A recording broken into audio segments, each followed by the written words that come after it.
ada seseorang laki-laki tua dan bilang, "Mau kemana, Mas?" Ada sebuah rumah kuno yang masih sangat terawat dan rapi. Itu bukan rumah, itu tempat.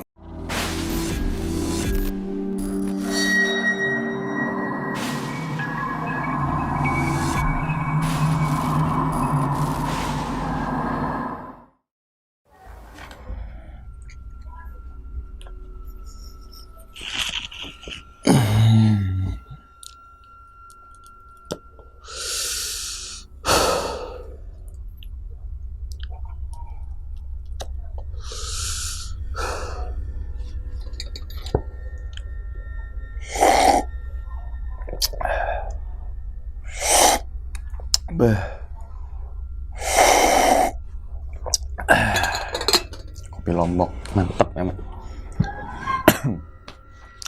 Assalamualaikum warahmatullahi wabarakatuh. Kembali lagi bersama gue Sumar Adi Wijaya atau biasa dipanggil Umang dalam segmen Kisah Mistis Pendaki. Keberadaan gunung dan hutan memang terkenal akan mistis dan horor.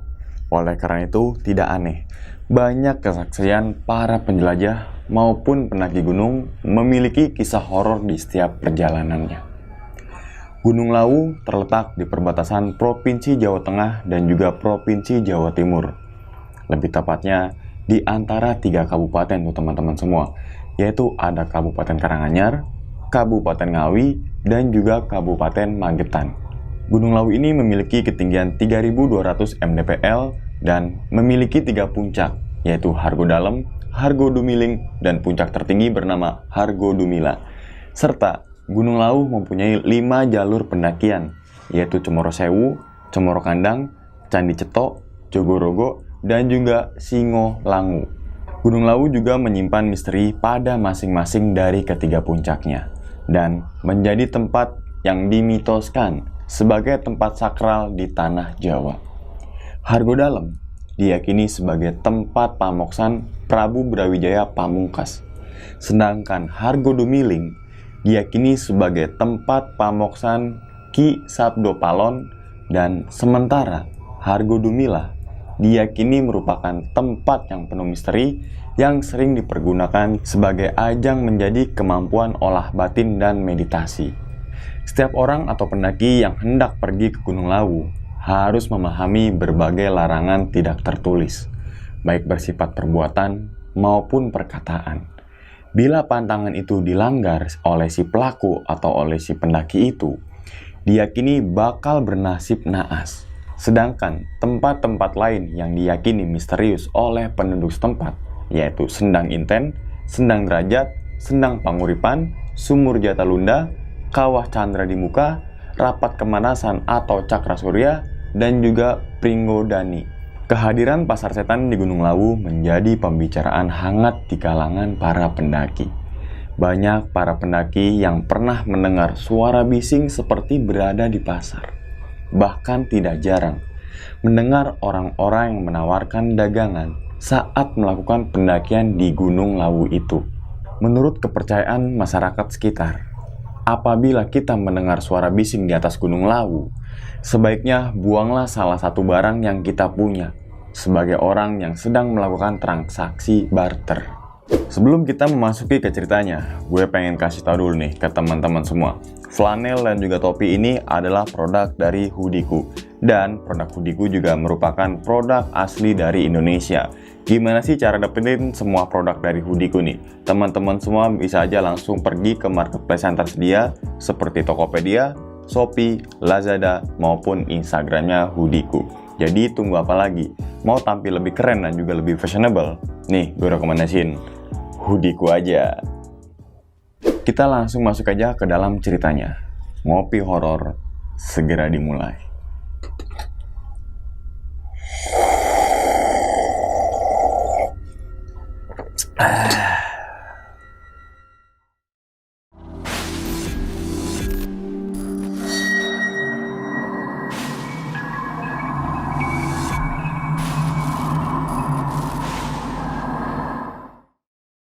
Pada video kali ini, atau pada kesempatan kali ini, gue akan membawakan cerita dari Adi ketika melakukan pendakian ke Gunung Lawu.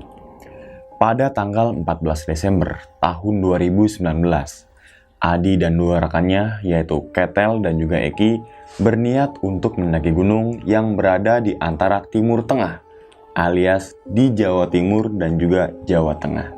Singkat cerita, pada hari H, mereka bertiga ini berangkat dari Jakarta menggunakan kereta api dari stasiun Pasar Senen menuju ke stasiun Solo Jebres. Selama perjalanan di kereta itu, teman-teman semua, ternyata Adi bertemu dengan beberapa rombongan pendaki yang mau naik ke Gunung Lawu juga. Rombongan pendaki tersebut sekitar atau berjumlah 6 orang. Sekitar 8 jam lamanya di kereta, mereka sampailah di stasiun Solo Jebres. Di stasiun Solo Jebres ini ia gunakan untuk beristirahat sejenak serta makan terlebih dahulu. Karena saat di kereta itu ya, mereka bertiga belum sempat makan.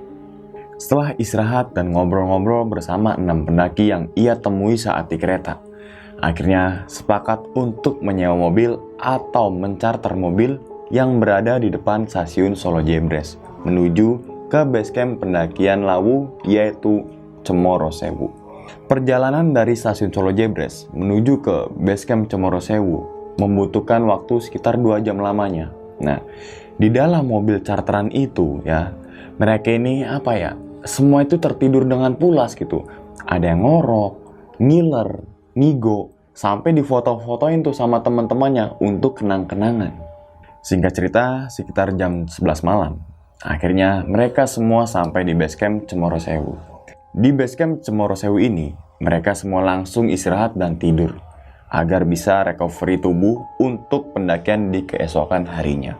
Jalur Cemoro Sewu ini bisa dibilang jalur yang paling cepat untuk menuju ke puncak gitu. Dan estimasi perjalanannya pun memakan waktu yang relatif lebih cepat dibanding jalur pendakian Ceto, jalur pendakian Cemoro Kandang, jalur pendakian Singolangu, ataupun jalur pendakian dari Jogorogo. Hawa dingin mulai masuk ke dalam tubuh, artinya pagi pun tiba. Situasi di basecamp Cemoro Sewu pada saat pagi itu ya dibalut dengan kabut sang tipis lah. Namun di sudut-sudut basecamp terdapat pendaki yang lagi sibuk packing. Rombongan Adi pun langsung bergegas untuk packing dan sarapan. Tak lupa juga untuk mengurus simaksi terlebih dahulu. Sebelum rombongan Adi ini mulai pendakian, ternyata rombongan Adi yang ketemu di kereta itu ada kendala. Apa sih kendalanya? Kendalanya adalah logistik mereka ada di salah satu temannya yang belum sampai di basecamp, atau alias masih berbelanja logistik di pasar ya dekat basecamp Cemoro Sewu. Nah, setelah mereka ini berdiskusi panjang, akhirnya rombongan Adi memutuskan untuk naik duluan. Berarti formasi pendakian ini seperti semula ya dari Jakarta, yaitu hanya 3 orang aja tuh, yaitu Adi, Ketel, dan juga si Eki. Tapi ternyata baru saja beberapa langkah dari basecamp, Adi bertemu satu pendaki dari Jogja. Akhirnya pendaki seorang diri itu ikut gabung dengan rombongan si Adi. Nah, jadi total mereka ini menjadi 4 orang, yaitu si Adi, Ketel, Eki, dan juga si Ucuk. Tak lupa juga sebelum mulai pendakian ya, mereka ini membuat lingkaran kecil untuk berdoa terlebih dahulu. Dan tepat di jam 8 pagi, mereka berempat ini mulai pendakian tuh. Dari basecamp menuju ke pos 1, jalurnya masih relatif datar. Dengan jalurnya berupa berbatuan yang sudah tersusun rapi tuh. Vegetasinya pun belum terlalu rapat teman-teman semua. Nah, dalam perjalanan dari basecamp menuju ke pos 1, mereka berempat belum merasakan capek dan masih terkesan enjoy gitu, sambil menikmati udara yang sejuk dengan kanan dan kirinya banyak pepohonan pinus. Tak butuh waktu yang lama, hanya membutuhkan waktu sekitar 30 menit. Akhirnya mereka sampai di pos 1 di jam setengah 9 pagi. Pos 1 ini ditandai dengan beberapa bangunan ya, yang ada di kanan dan kiri berupa warung kecil yang bisa digunakan untuk beristirahat sekaligus sebagai shelter. Nah, di pos 1 ini, mereka berempat ini memutuskan untuk beristirahat sejenak sambil meluruskan kaki. Nah, Canda dan tawa mereka ini seakan-akan menjadi menjadi obat untuk mengusir rasa lelah gitu. Dan tak terasa sekitar 15 menit berlalu ya. Akhirnya mereka berempat ini memutuskan untuk kembali melanjutkan perjalanannya menuju ke pos 2. Jalur dari pos 1 menuju ke pos 2 ini mulai memasuki area hutan ya. Jalur yang menanjak dan melelahkan dengan trek bebatuan itu akan membuat kaki ini semakin pegal tuh teman-teman semua. Dan sekitar 1 jam lamanya ia berjalan. Akhirnya mereka sampai di pos 2 di jam 10 pagi. Nah, di pos 2 ini ditandai dengan sebuah shelter di sisi tebing ya. Dan lokasi ini cukup luas teman-teman semua. Seperti biasa, di setiap pos ini mereka gunakan untuk beristirahat terlebih dahulu sambil menikmati kepulan asap rokok. Tak terasa, sudah 20 menit ia habiskan di pos 2 itu. Akhirnya mereka melanjutkan perjalanan kembali menuju ke pos 3. "Yuk mas, kita lanjut lagi nih, takut kena malam nanti," ucap Adi pada saat itu. Jalur pendakian dari pos 2 menuju pos 3 ini hampir sama tuh, berupa bebatuan dan menanjak. Nah, saat di pertengahan jalan pun aman-aman aja tuh teman-teman semua. Tidak ada hal yang di luar batas nalar tuh. Nah, singkat cerita, sampailah di pos 3 tuh sekitar jam setengah 12 siang. Di pos 3 ini ditandai dengan shelter yang hampir rusak karena sebagian atapnya sudah nggak ada. Di pos 3 ini juga ia gunakan untuk minum doang karena kalau ngerokok malah ngap. Nah, ditambah lagi jalur pendakian yang sudah mulai menanjak. Lama dia ngobrol ngalor ngidul gitu kan. Ternyata itu sudah memasuki waktu zuhur. Akhirnya mereka berempat ini sholat zuhur berjamaah terlebih dahulu di sisi sebelah kanan dari pos shelter 3 itu. Singkat cerita, setelah selesai sholat zuhur itu, mereka melanjutkan perjalanannya kembali menuju ke pos 4. Jalur pendakian dari pos 3 menuju ke pos 4 ini masih sama ya, yaitu berupa bebatuan dan treknya itu menanjak. Mendekati area pos 4, jalur mulai terbuka alias ngeplong di sisi kanan dan juga di sisi sebelah kiri. Pos 4 ini tidak seperti pos lainnya tuh teman-teman semua. Hanya ada tanda plang ya yang bertuliskan pos 4.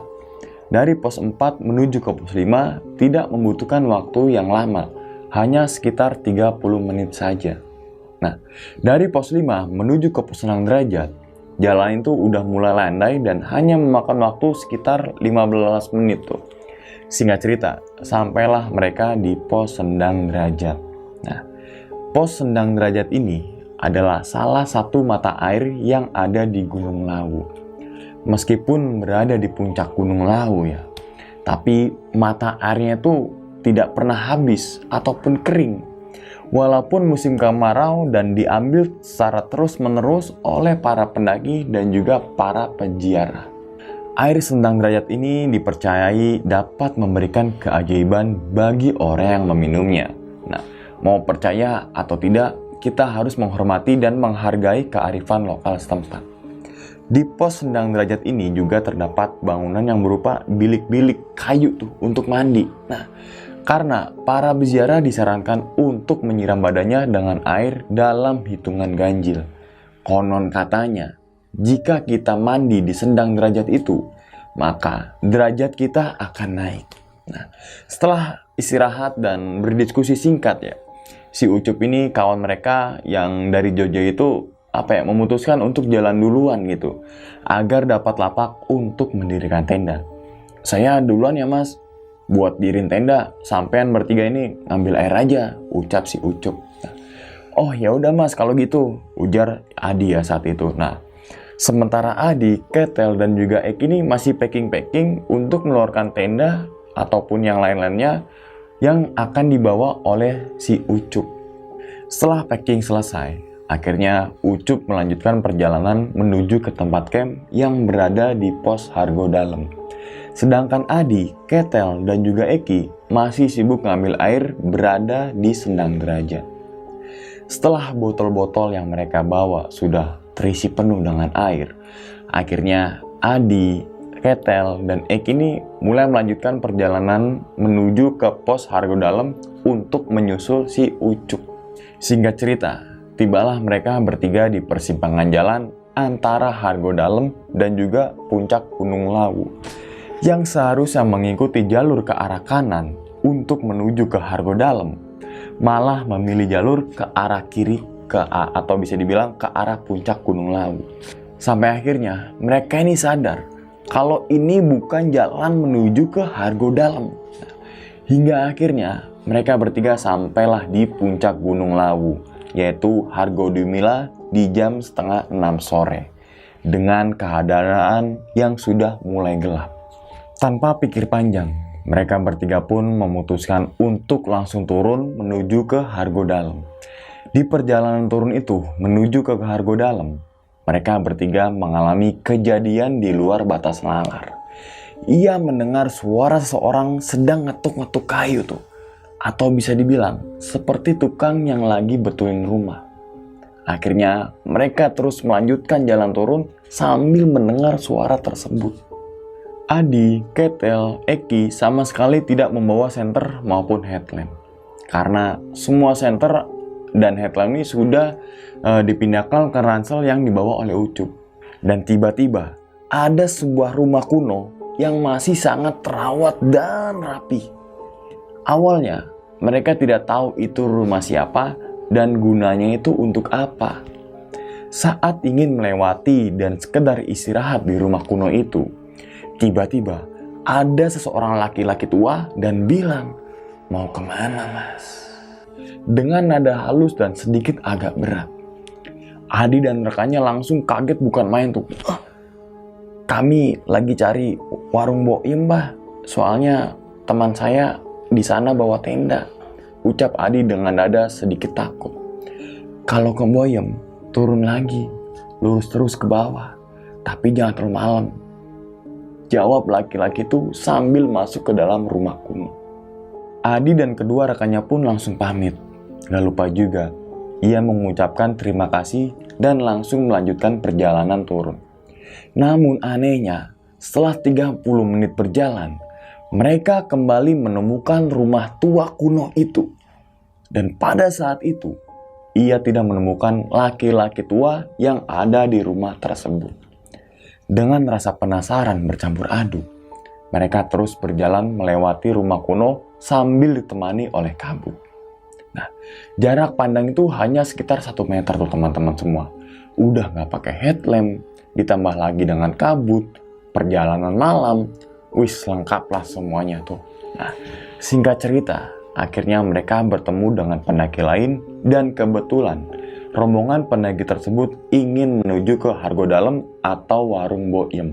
Sesampainya di Hargo Dalam atau Warung Boim, mereka langsung mencari keberadaan Ucup yang tadi sore itu sudah jalan duluan menuju ke Hargo Dalam untuk mendirikan tenda. "Cup, cup, cap cip cup," gitu kan, teriak Eki. Nah, dan ternyata si Ucup ini sudah mendirikan tenda di samping Warung Boim. Di sini Ucup kaget. "Loh, Mas, kok sampean bertiga lama banget sampainya ya? Ada kendala ya?" tanya Ucup tuh. "Enggak, Bang. Tadi kita bertiga salah ambil jalur.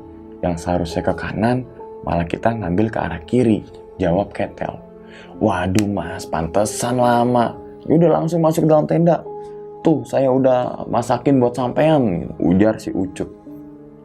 Waktu sudah menunjukkan di jam 8 malam. Adi, Ketel, dan Eki masih mempertanyakan siapa laki-laki tua tersebut. Dan apa benar ada rumah kuno di atas puncak.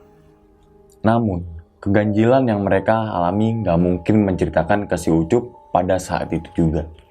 Ia harus pendam dalam-dalam dan harus tetap fokus ke pendakian. Karena esok hari perjalanan masih panjang untuk turun menuju base camp. Nah, setelah mereka berempat ngopi-ngopi sambil merokok di teras tenda, akhirnya memutuskan untuk tidur pada saat itu juga. Saat malam itu tidak ada hal yang aneh-aneh. Aman-aman aja tuh teman-teman semua. Akan tetapi hembusan angin saja yang sangat besar. Ya, itu merupakan hal yang lumrah ya ketika kita naik Gunung Lawu. Apalagi posisi pos Hargo Dalam ini sangat ngeplong dan kanannya itu atau seberangnya itu adalah beneran jurang gitu ya. Singkat cerita, di jam 7 pagi mereka semua terbangun. Mas, bangun Mas, udah siang nih, ucap Ucup saat itu juga. Nah, Iya mas, nah semua mereka bertiga nih langsung bangun ya teman-teman semua. Hingga akhirnya di pagi hari itu mereka tidak masak, melainkan memesan nasi pecel Mbok Yem yang katanya kalau naik Gunung Lawu tapi belum makan nasi pecelnya Mbok Yem rasanya kurang lengkap atau kurang afdol gitu. Nah, sosok Mbok Yem tentu tidak asing ya bagi para pendaki gunung di Indonesia. Ia bersama kedai sederhananya kerap jadi primadona bagi para pendaki yang kelaparan di atas puncak Gunung Lawu. Ternyata belum banyak pendaki yang mengetahui sejarah dari warung legendaris di Gunung Lawu tersebut. Ternyata ibu yang memiliki nama asli Wakiem ini sudah berjualan lebih dari 30 tahun tuh. Semoga Mbok Yem sehat selalu ya. Singkat cerita, setelah pamit ke Mbok Yem dan warga yang ada di warung tersebut, Mbok Yem bilang, "Hati-hati ya mas, pikiran jangan kosong." Adi belum paham apa yang dimaksud oleh Mbok Yem. Adi cuma mengiyakan omongan dari beliau. Nah, akhirnya mereka melanjutkan perjalanan turun dan tibalah di Sendang Derajat untuk sekedar membasahi tenggorokan. Disinilah ada kejadian yang sangat aneh. Satu rekan si Adi, yaitu bernama si Ketel, menemukan uang 5 ribuan di tempat orang berziarah, persis di samping sumur Sendang Derajat. Akhirnya si Ketel mengambil uang tersebut dan ingin memberikan ke salah satu anak dari penjaga warung di daerah Sendang Derajat itu. Tapi seketika anak itu menolak dan dia langsung ngomong memakai bahasa Jawa yang sangat halus. Adi dan Ketel dan juga Eki ya tidak mengerti bahasa Jawa apa yang diucapkan oleh anak kecil tersebut tuh teman-teman semua. Dan Adi ingat ada Ucup yang bisa bahasa Jawa karena si Ucup ini kan orang asli Jogja. Akhirnya Adi ini manggil Ucup untuk menerjemahkan ya. Dan ketika anak kecil itu ngomong, seketika wajah Ucup ini langsung beda tuh. Si Ucup langsung deketin si Adi, Ketel, dan juga Eki untuk menyampaikan omongan dari anak kecil tadi. Kata anak ini mas, kalau mau uangnya, bilang dulu sama yang ada di dalam sana. Adi dan Ketel juga nggak ngerti apa yang dimaksud oleh anak kecil itu. Karena di dalam bangunan Sendang Derajat, bener-bener nggak ada siapa-siapa. Karena kejadian itu, mereka berempat langsung bergegas meninggalkan Sendang Derajat untuk turun. Dan naruh lagi tuh uang 5 ribuan ke lokasi awal si Ketel ngambil. Anehnya, sebelum mereka sampai di base camp, tiba-tiba hidung Adi mengeluarkan darah yang lumayan banyak. Padahal Adi sendiri tuh tidak merasakan apa-apa itu. Bahkan tidak merasakan pusing ataupun sakit pada saat itu. Akhirnya, Adi langsung berhenti dan membersihkan darah yang keluar dari hidungnya dengan tisu. Singkat cerita, sampailah mereka berempat itu di base camp Cemoro Sewu lagi, tepatnya di jam 5 sore. Sebenarnya, ingin langsung bercerita tentang kejadian-kejadian yang mereka alami. Tapi, karena sudah terlalu capek, akhirnya memutuskan untuk menunda bercerita kalau sudah istirahat cukup. Gitu. Malamnya nih ya, Adi memberanikan diri untuk bercerita kepada seseorang yang sedang bertugas di base camp tersebut. Awalnya, Adi bercerita terkait di puncak pada saat jam 5:30 sore. Petugas itu pun kaget ketika Adi bercerita tentang hal-hal itu. Dia langsung melihat Adi dari atas sampai bawah dan bilang, "Kamu gak apa-apa kan? Gak ada kejadian aneh-aneh?" "Ya ampun mas, kalau udah jam 5 ke atas itu, disarankan jangan naik ke arah puncak." "Duh Gusti." Adi bersama rekannya langsung kaget mendengar perkataan dari petugas basecamp tersebut teman-teman semua. Nah, ketika Adi ingin nanya lagi, kenapa gitu kan, petugas itu bilang lagi, "Pokoknya jangan, takut terjadi hal-hal yang tidak diinginkan mas." Setelah itu, Adi lanjut bercerita bahwa Adi bertemu dengan laki-laki tua di sebuah rumah kuno. Dan kali ini dia benar-benar kaget dan bilang atau nanya tuh, "Di mana?" "Di Petilasan mas, itu bukan rumah, itu tempat Eyang Lawu." Itu kamu di Hargo Dalam, Mas, tempat moksa Prabu Brawijaya. Seketika Adi langsung panik dan takut akan terjadi hal-hal yang tidak diinginkan, walaupun sudah turun dari gunung.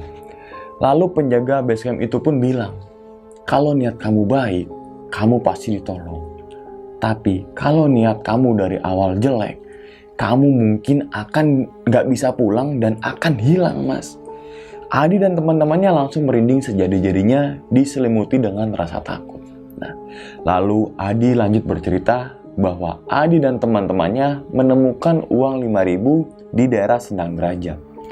Lagi dan lagi, penjaga itu berkata, "Gak sampean ambil kan? Biasanya itu untuk tumbal siapa yang ngambil uang itu. Bisa jadi dia adalah tumbalnya. Tapi boleh percaya boleh tidak, Mas. Sok monggo." Nah, setelah panjang lebar bercerita dengan petugas basecamp itu ya, mereka pun langsung beristirahat untuk pulang di keesokan hari. Dan Ucup, kawan mereka yang dari Jogja, pamit untuk pulang duluan. Nah, singkat cerita, pagi pun tiba. Mereka langsung beberes dan packing. Adi berpisah dengan Ketel dan Eki karena Adi harus ke Jogja untuk menemui kerabatnya di sana. Sesampainya di Jogja, dia bercerita tentang apa yang Adi alami saat pendakian Gunung Lawu.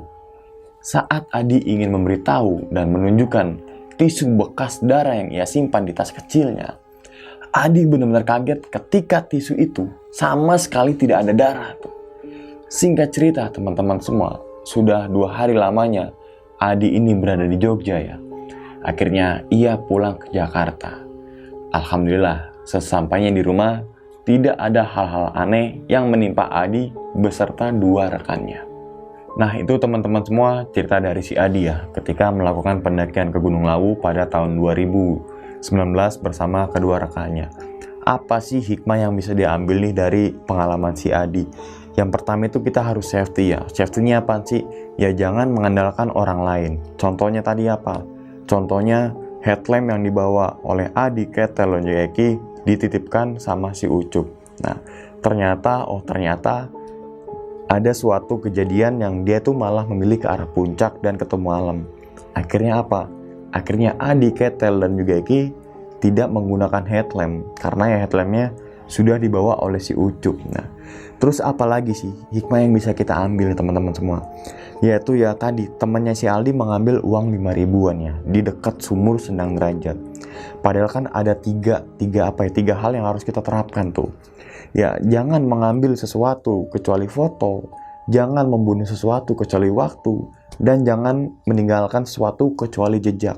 Ketika teman-teman semua mencoba memahami akan 3 hal itu, dan juga teman-teman semua yang sering gue singgung, siap dan juga jaga, teman-teman semua pasti kembali ke rumah dengan selamat ya, tanpa ada gangguan-gangguan dari hal-hal mistis maupun dari hal-hal gaib. Nah, dan ingat, cerita dari si Adi ini bukan untuk nakut-nakutin teman-teman semua ketika melakukan pendakian ke Gunung Lawu maupun ke gunung manapun.